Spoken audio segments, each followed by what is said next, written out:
there's definitely a lot of undiscovered talent in Africa. I mean, if I'm one of them and there's a few other guys in the league, that means that there must be some of it that are hidden. And, it's great that the NBA is coming back and organizing stuff like that. It's great that we all, as African players, coming back to our countries, having camps. So we help grow the game of basketball. Tell me how you kind of got into the league and how you got into basketball. Started watching when I was 14.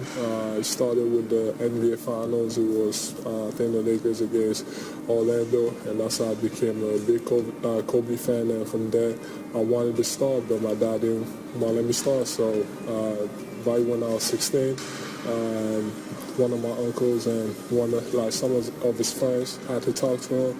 It's tell him to kind of let me try it, and I tried it, and it took a long way because I got to the state and I couldn't speak English. I had to basically start over, learning English and basically learning how to play basketball. But like I said, hard work pays off, and just got to keep doing it.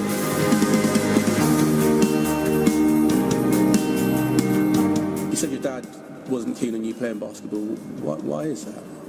I don't know. I don't actually know the real reason. I think he was, I think he thought that it was too physical for me, which is actually funny because when you watch me play, it's I like contact. I actually make the contact, and I like dominating. I like pushing people. I like being aggressive. At the beginning, when you get to America as an African player, it's hard. I remember when I got there, my teammates were making fun of me and stuff like that. And for me, I've always been able to take that and use that as a fuel and kind of work harder. You were a camper a few years ago. What's it been like for you, this experience, giving back the knowledge that you've got after the season you've had? It's great.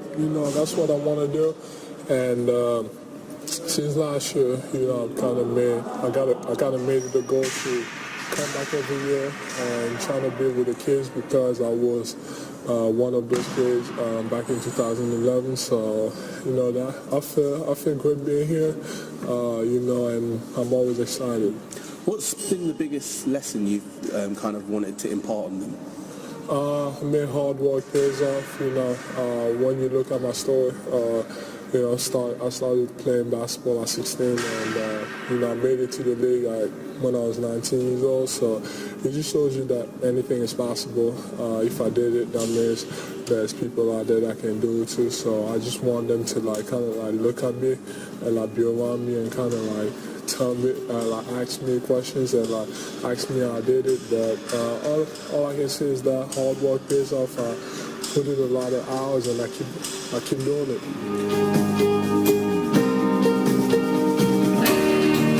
For you personally, you're now one of the biggest stars in the league. How awesome would it be to potentially maybe take all of this that's happening back home to Cameroon? Oh, it's great. I want to do it as soon as possible, starting next year. That's my goal. I wanted to settle in the NBA, and I still got a long way to go. Still got a lot of potential, but I feel like the moment is now, and I've already kind of started. I have a foundation, and my parents are taking care of it, just giving back orphanages and people that are in need, and basketball, obviously, with stuff like jerseys or balls and stuff like that. So I've already kind of started. Now I feel like now it's time to take it to the next step. The NBA have invested a lot in Africa, on the continent, and they've helped, find a number of, incredibly talented people and brought them into stardom.